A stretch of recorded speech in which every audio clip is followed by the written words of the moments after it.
Hey folks, this is Cindy. Thanks so much for joining me. In today's video, we're going to be Copic coloring clovers. I'm going to be coloring in the Power Poppy Wish You Luck digital stamp. We have St. Patrick's Day coming up here in a few weeks, and I thought that this would be a great image for cards, prints like I'm doing here today. You could do all sorts of stuff with this image. You could even have this printed on a bag if you would like. I think that would be so fabulous. I have mine printed out an Express It blending card. This is cut down to 8 by 8 inches, and it's going to be matted with a 5 by 5 inch mat. And so I have this blown up to about 150%. It's actually just the perfect size. It's not so large that it's too hard to color in, but it's not so small that you miss out on some of the coloring and the details in these clovers. Now, the first thing I'm going to do with this is I'm going to find those darker shaded areas just like that. That's all I'm going to concern myself with at this very moment, is just those darker shaded areas. And if you look at the illustration, you can see where Marcella has already kind of done some of that shading for you. You can see those fine thin lines in there. That indicates shading. So I'm going to start with my B34 and I'm going to go right into those darker shaded areas with this first. I'm starting right down into the deepest part of that clover leaf, and then I'll bring it out a little bit.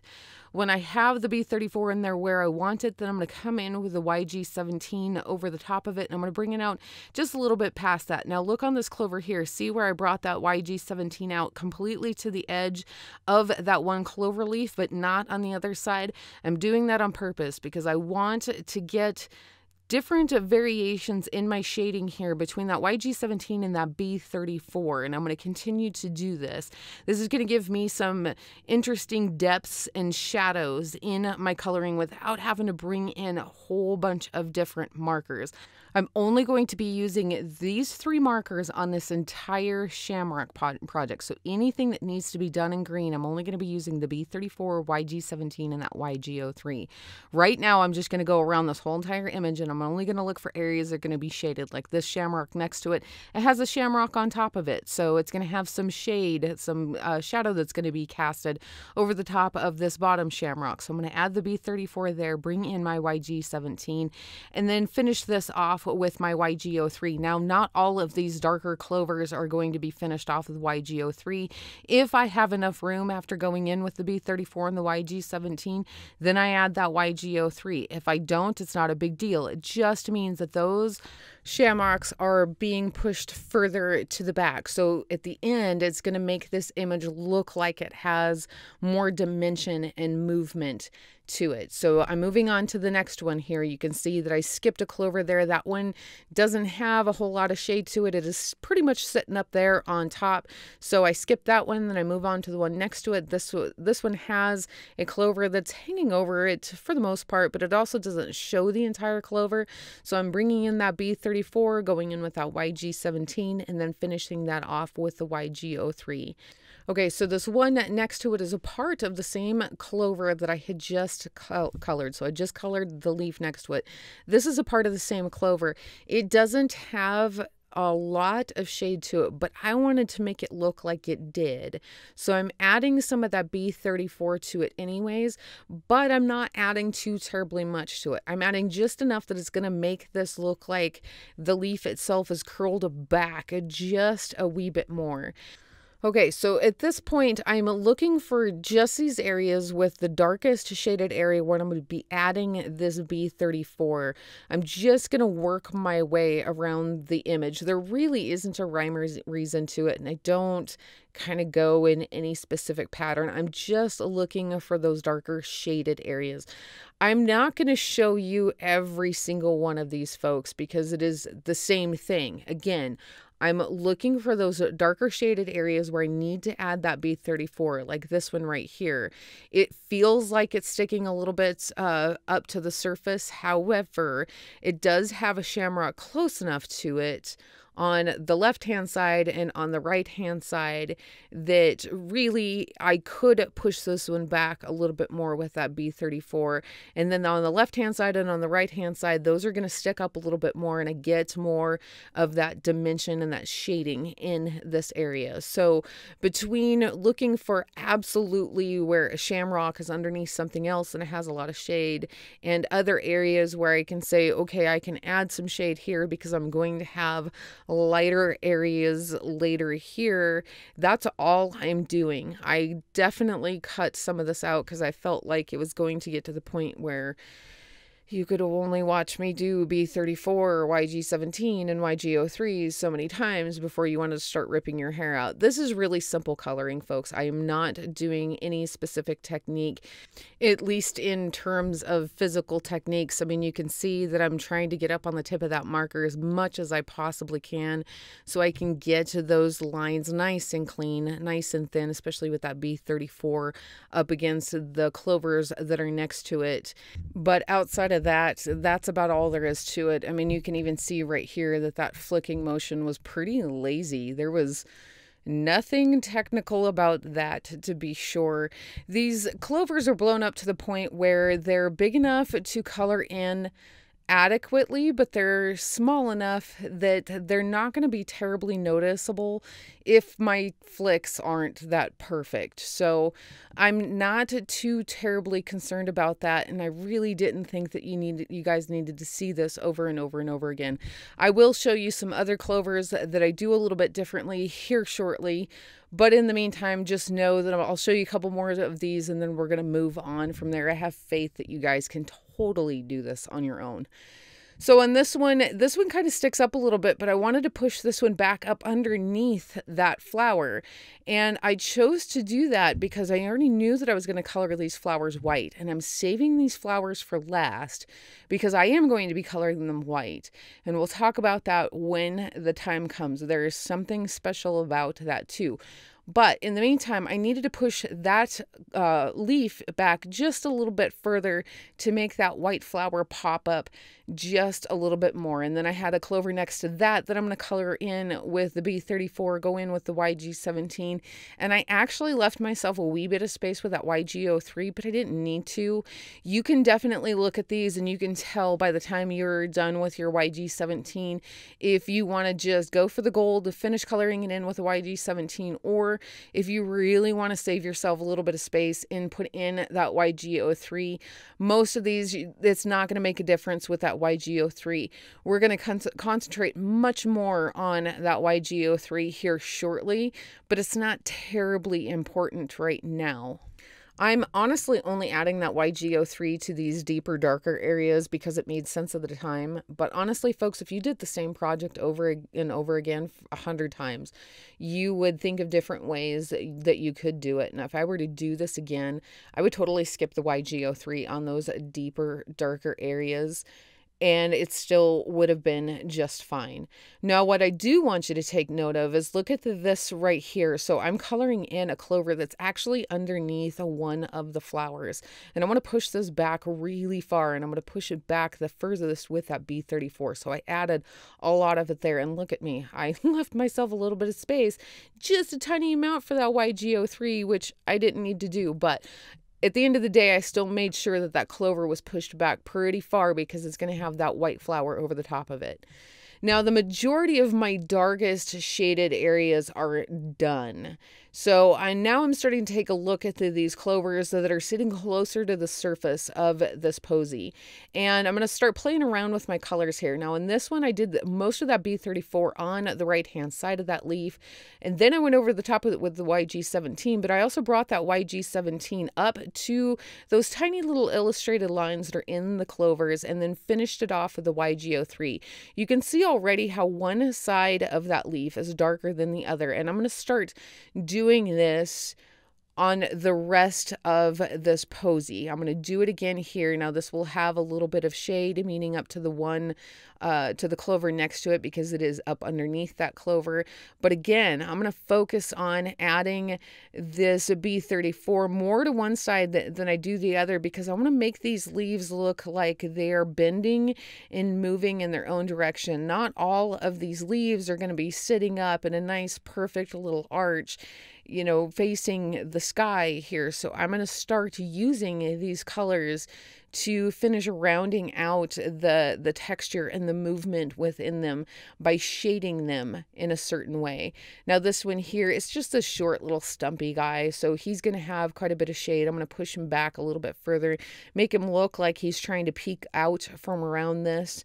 So quite a bit of B34 there. Again, look at me go. I leave myself just enough room with that YG03, and I could have skipped it. Whatevs, it's all good. Okay, so now I have all of my darkest shaded areas done. Now I'm going to keep going in the same vein. Now I'm just going to look for clover leaves where I can push one side a little bit darker with the B34, or make it a little bit darker down in the center of it, but leave the majority of the highlight in the center of the clover leaf like I'm doing on this one. But I also want to make the edges or the tip of the clover leaf look like it's bending away from the light. So this leaf by itself looks different from the other two leaves that are a part of the same clover. So that's the tactic I'm taking now, is where can I add the B34 to some of these leaves that might be sticking up closer to the surface, but I can make them look like they're bending and moving in a different direction from everything else. So then once I've gone through the entire image and I have taken that approach with them, I still have all of these clover leaves next. But at this point, for the most part, I've put the B34 down. I've put it off to the side. I'm not thinking about it too terribly much, because from here on out, I want to just focus on this YG17 and the YG03. These are going to give me much lighter clovers. However, I can still get some shading and dimension out of them with just these two markers. And remember, I'm still going to be coming in with colored pencils. So I'm starting here with this YG17. Now this guy, he's sticking out there pretty far, so I'm going to make him fairly light. But look where I stop with that YG17. You can see those light dashed lines that are illustrated in that. I stop right there with the YG17. The reference photo I have for these particular clovers, the center of them are darker. It's not terribly dark. There are species of clovers that go as dark as almost a dark purple in the center. I'm not going quite that dark, but I do want these to read a little bit darker, like the species I was looking at in my reference photo. When I'm done with the YG17, then I'm bringing in the YG03 to finish it off. Look how much lighter that is. I'm also making sure that I concentrate some of this YG17 down the center of each of these clover leaves, because in real life, they actually do have it looks like a darker seam that runs down the center of it. So I'm putting that in there with that YG17. Now with this clover, I got to looking at it and I thought, you know, I could do all of this with just the YG17 and the YG03, except I want to make this one look like this petal is going to bend off to the left-hand side, top left-hand side of there. So I brought in a little bit of that B34. I didn't add a whole lot to it, just enough. And also it makes that clover leaf look like it's pushed up underneath this clover leaf that I'm working on right now. So from here on out, I'm thinking mostly in terms of YG17 and YG03, but occasionally I'll look at one and I'll think, okay, I can add some of that B34 there, and then I'm good to go. This is how I approach the entire project. And again, folks, I have the utmost faith that y'all can do this. This was so simple to color in. I'm certain you guys can do it without having to watch the entire thing. Plus, I would love to see your take on this. I would love to see you guys take your own approach to it and share it with me so I can see what approach you took with it. See how you interpreted the coloring on this project. I think that would be super great, and everybody's going to approach it differently, and I would love to see that. Okay, so I'm going to finish out the rest of these clovers, and then I'm going to start working on the shadows on the inside of this posy. So don't put away your B34, your YG17, because you're still going to use those, and actually your YG03 as well. We're going to use the same markers to get shadow on the inside of this. And the first thing I'm going to start with, of course, is my B34. Now, I have my marker tilted off to the side a little bit more so you folks can see what I'm doing. If I hadn't been recording this, I would have been right up there on the tip of my marker. And I'm literally following the shapes of all of these clovers that are at the surface and adding that B34 in there. I am skipping where you can see the stems of the clovers themselves. You could, if you really, really wanted to, you could color over the top of those and ignore them completely. I liked them. I knew that I could finish these off and it would add a little bit more texture to the depths of these shadows. So I'm being careful to not color over the top of those. But by all means, if you don't want to deal with them, don't deal with them. They are pretty tiny and they're kind of tricky to make sure that you don't color over the top of them with B34. But again, you could skip it if you'd like. When I was done with that B34, then I brought in that YG17 and went right over the top of it. I filled in the whole entire area, skipping the stem with the B34, and then finish it off with the YG17. I get this really, really dark desaturated green on the inside of that.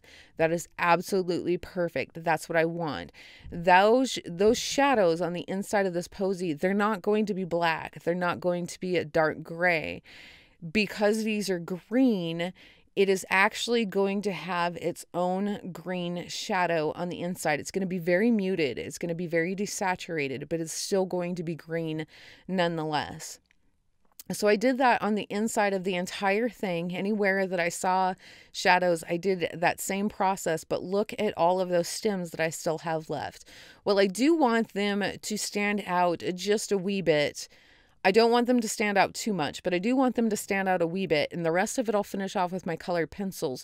So for the time being, I'm just going to bring in my YG03, and I'm going to go right over the top of those.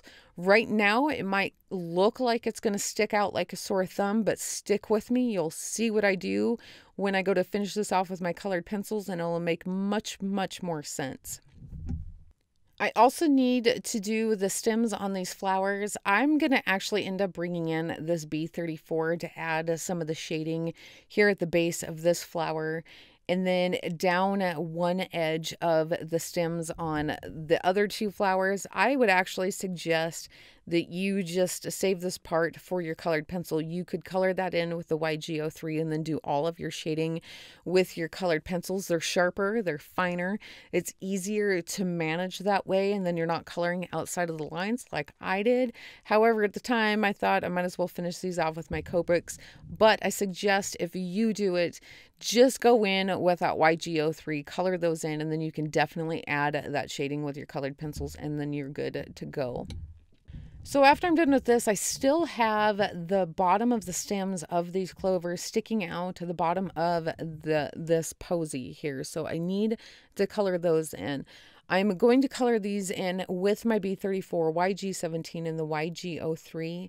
Same as I did with these clovers. This is going to feel a little tricky here, folks, because there is so much shading in it illustrated already. It's going to be kind of hard to tell on some of these where one starts and the other one ends. So what I'm doing here is, like on that portion right there, I just completely covered that in with B34. There was already so much shading in it that it just made sense to me to just color it in completely.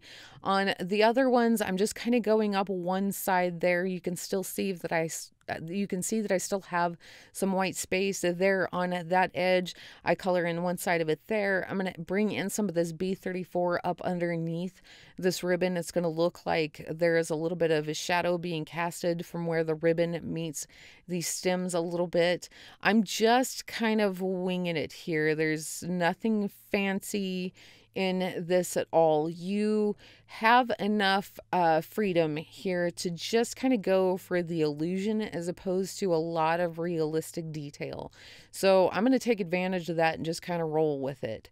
After my B34, then I bring in my YG17. I do go over the top of that B34. I do want to make sure that none of that is showing, and I do bring that YG17 out just a little bit on these. Now, some of them I had skipped with the B34, but then I decided to just add the YG17 to make it look like they were separated just a little bit, maybe not heavy shadows or shading in them, but separated nonetheless.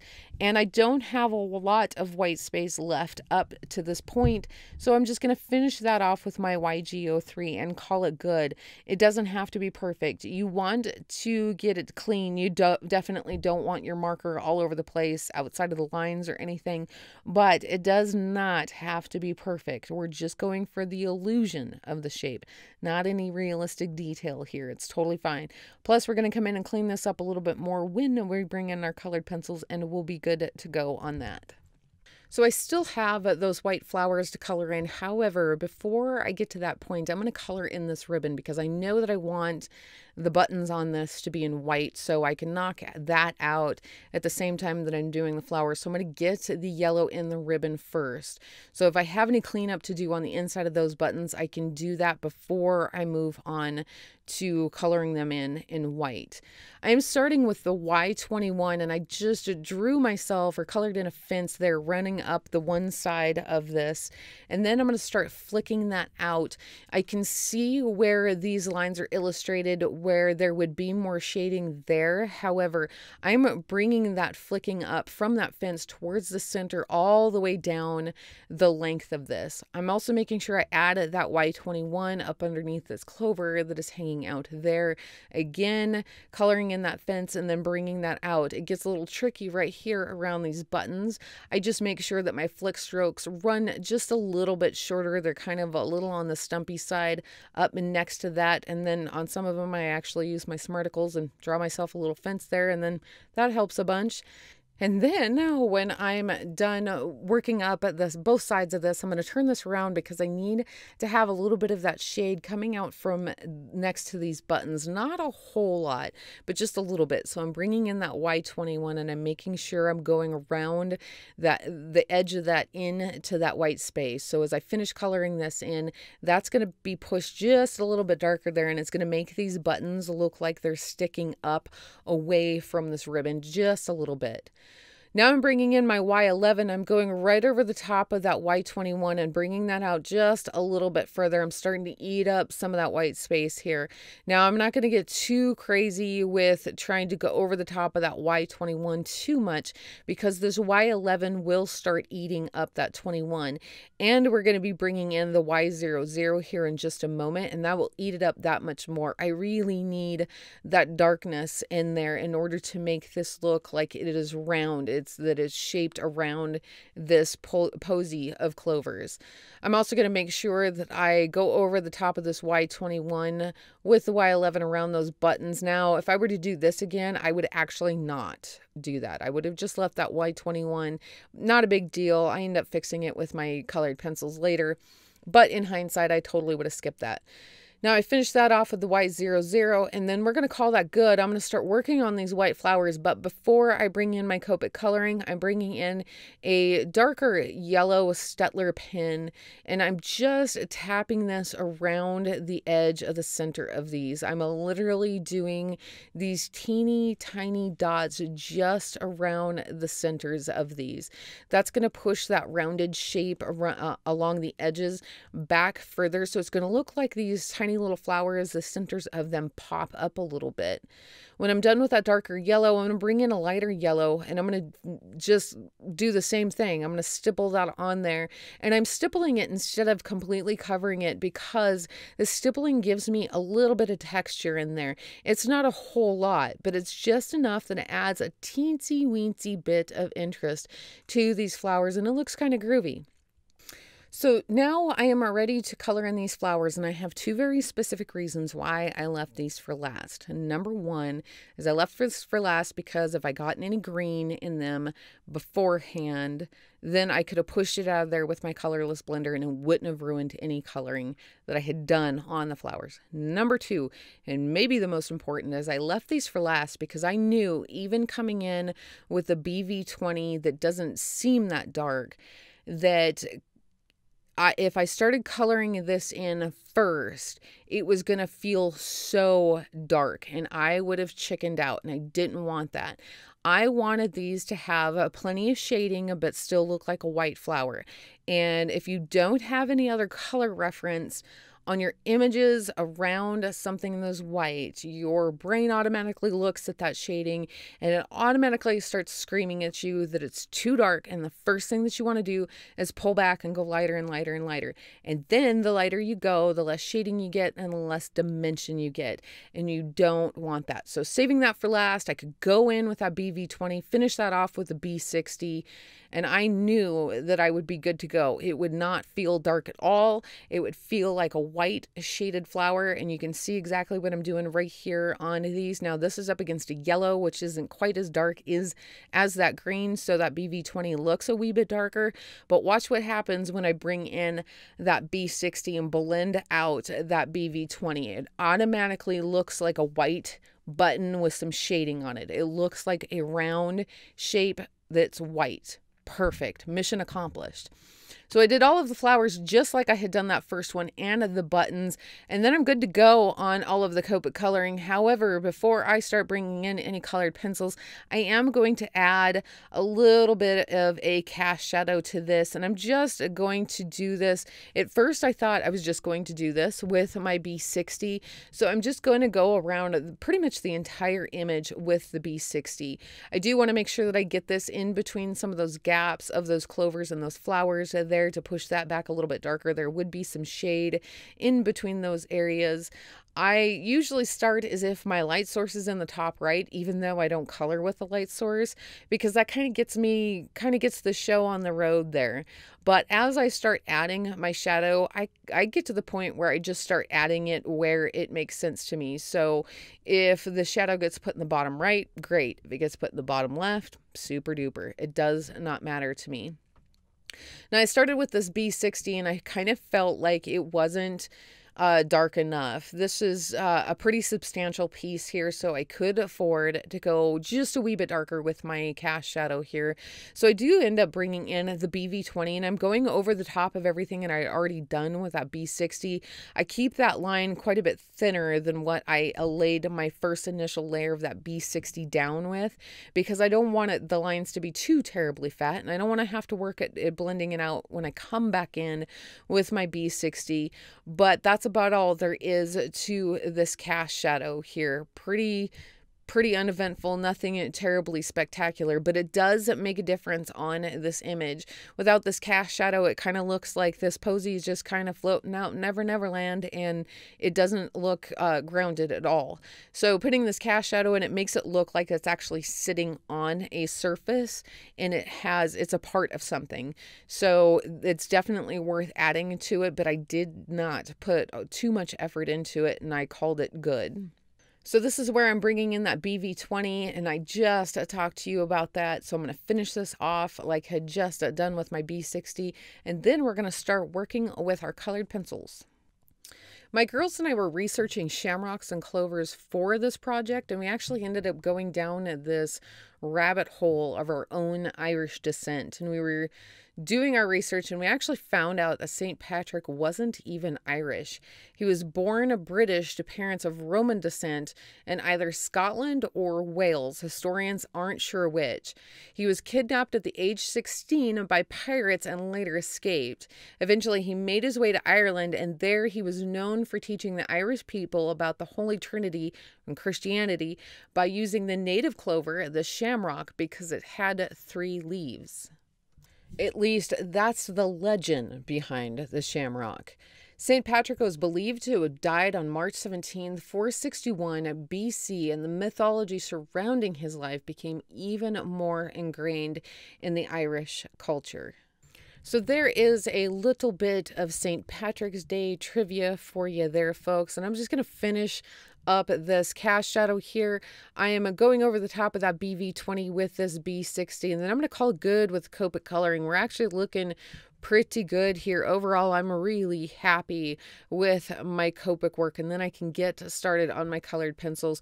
Those pencils are going to push those darker shaded areas back even further. And then we're going to bring in a few strategic highlights there to bring those lighter areas forward a little bit more, and we're going to get a lot of dimension out of this posy here. I am starting with the Prismacolor in indigo blue, and I'm going right in where I had that B34, and look how sharp my pencil is. I need that sharpness in here. I need to keep these lines nice and clean, and I also need to make sure that I'm not applying a whole lot of pressure to this. A sharp pencil means a light hand. So I'm going to keep this pencil nice and sharp, and I'm going to be using this indigo blue a ton on this colored pencil work. So I'm going to stop every now and then, and I am going to make sure that I sharpened it, and I'll come back in and finish up my work. It does feel like you're going to blow through a lot of pencil when you do this, folks, but trust me, it is totally worth it. Now you can automatically see where those darker shaded areas are getting pushed back that much further, and some of those lines are getting cleaned up, so you can actually see the difference between these stems, and that's perfect. That's exactly what you want out of this. Now I do have my fingers up pretty close to the tip of the pencil. Part of that is I am trying to get some more control out of that, and part of it is because I do have it on a pencil extender, but I am making sure that I am controlling that pressure as much as absolutely possible. When I'm done with that bottom portion of it, I'm going to come up here into these shaded areas. Now, these are super important because this is where we're going to really get that dark shading and the depth in this. Now, I went up along the edge of those clover leaves, and I just went in with a nice straight line there. Now, I'm going to start bringing this out a little bit in very tight, light-handed circular motions. I'm not going to completely cover all of that up like I had done with that B34. I'm just going to bring it out until it kind of smooths out and blends out. I might push some of these areas back just a wee bit further with just bringing it out a little bit more than what feels natural, but you definitely want to do that. Like up under here, look how much shade that's going to have. You're not going to have a whole lot of light in that area. You have this entire bouquet of clovers hanging over the top of that area, so you got lots of shade there. This one's kind of a nice tight little space, so it's going to have a lot of shading and shadow in there. Some of these clovers also had like these circular centers to them. I did not bother to look up and see what that was about. However, some of them do, so I very lightly traced that with the indigo blue. Now look at the difference in those lines there. Once I immediately start adding this indigo blue in there, it makes those lighter clover leaves immediately pop forward. It's pushing that shading so deep and so far back that anything lighter next to it is going to automatically spring up to the eye. I'm going to do all of that shading in the indigo blue first, and then I'm going to come back in with my Prussian green, and I'm going to go right over the top of it. I'm going to go over top of all of it. I don't care about preserving any of that Copic coloring in the shaded area. It doesn't matter. I want to push that back as far as I can push it back without going a solid black. Now, I had saved those stems when I had done the Copic coloring, and I'd only gone in with my YG03. Now with my Prussian green, I'm actually going to go over the top of them. I'm not giving it a whole lot of pressure. I'm just going over the top of it enough that it makes it look a little bit dirty, and that's perfect. They're not so bright, but with the YG03 all by itself, but it's not pushed so far back with a heavy amount of shading that I lose the detail and the texture that I was trying to get out of that to begin with. I think those stems poking up here and there and still being visible is just darling, so I'm definitely trying to preserve that. Now I'm going to start coloring in my clovers here again. I'm not going to show you this whole thing, folks, because I'm literally doing the same thing over and over and over again.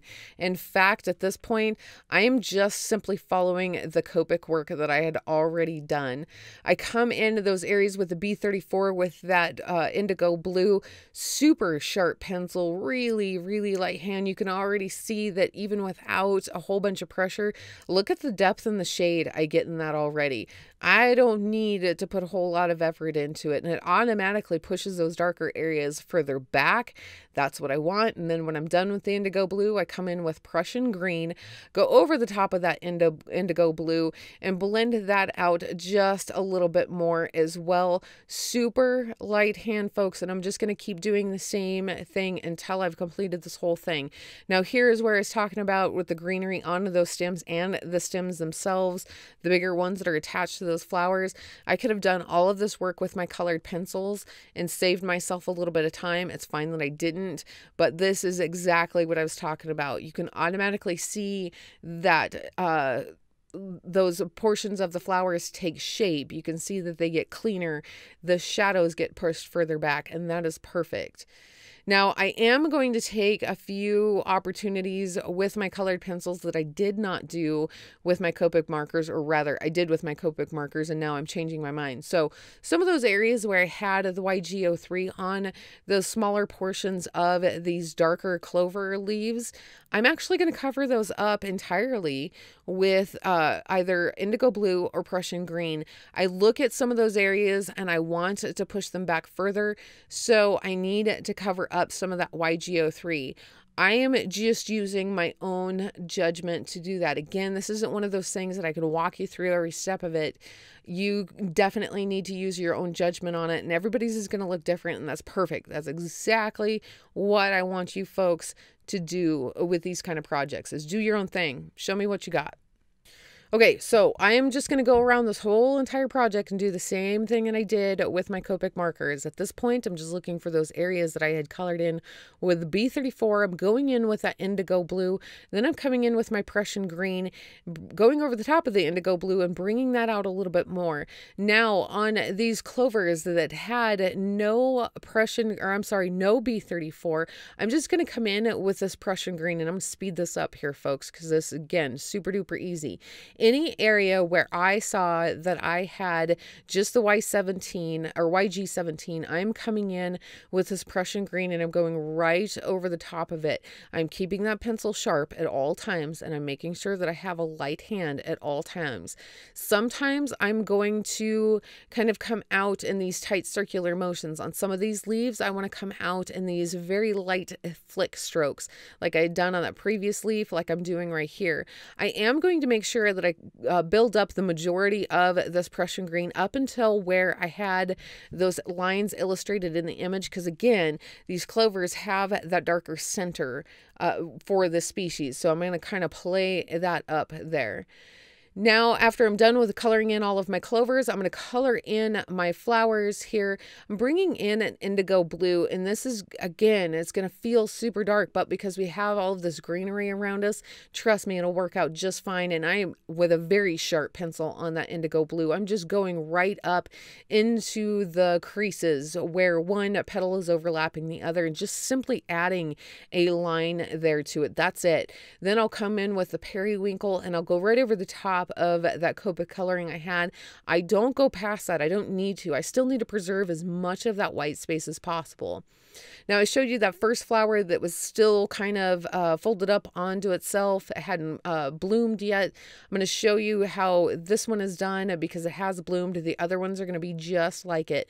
I took that indigo blue right around the very, very center of this flower, where the center of the flower meets the petals, just in that area.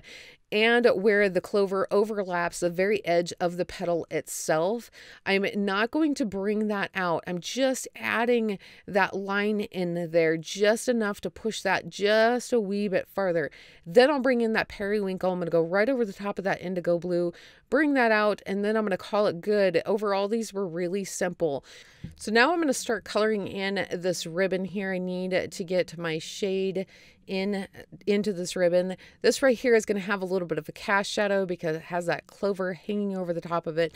I start with the grayed lavender, and then I eventually bring in the perma violet because I feel like this isn't dark enough. Now, I will tell you, that you do have some choices here. You can go strictly in with that grayed lavender, come in with the mineral orange, finish it off with the yellow ochre, and you'd be just fine. If you really want to push the limits on this, if you really want to push those shades and shadows that much deeper, that's where the Parma Violet comes in. If you've never used Parma Violet over a yellow, it can be kind of freaky deaky because I'm putting this Parma Violet over the top of this, and what is happening here is I still have this purple cast to it, but it's more muted than that. So it's not going to feel natural at all. It's going to feel wrong and it's going to feel ugly. But if you've never done this before and you want to try this, you really want to push it, definitely stick with the Parma Violet. I really think that it makes all the difference in the shading and the shadows on this ribbon. It really steps it up a notch and is totally worth it. But you don't have to. You can just stick with the grayed lavender, mineral orange, yellow ochre, and you'd be good to go. So I am going to stop real quick, and I am going to bring in the indigo blue and the periwinkle to finish these up. The indigo went in where I had that BV20, just like on the flowers, the periwinkle where I have the B60, and then I'm going to call that good.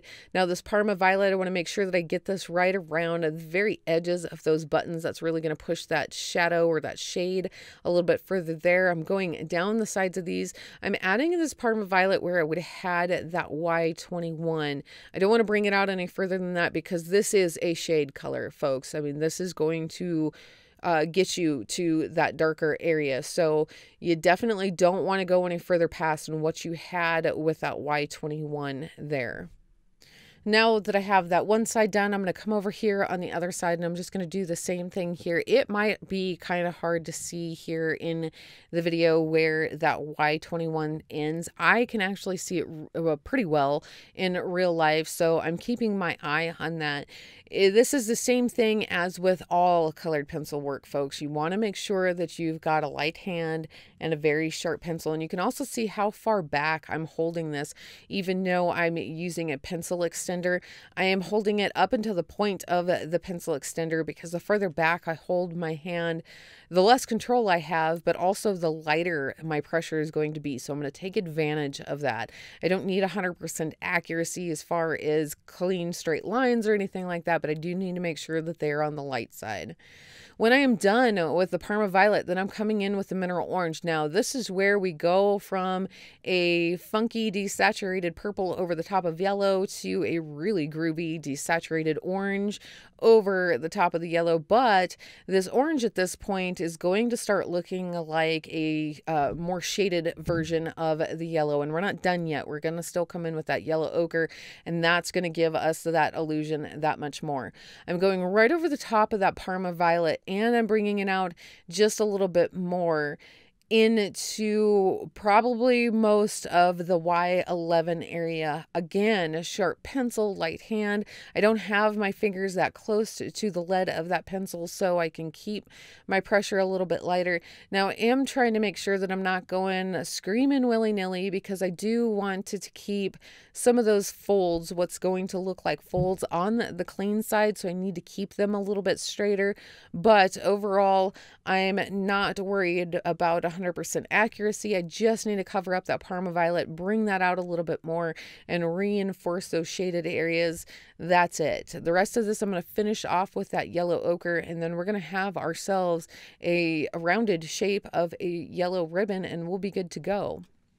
So at this point, I'm going to speed up the rest of this mineral orange. It's pretty easy, just going over the top of that Parma Violet, bringing it out a little bit, and those nice, thin, straight, blended lines, and then we're golden.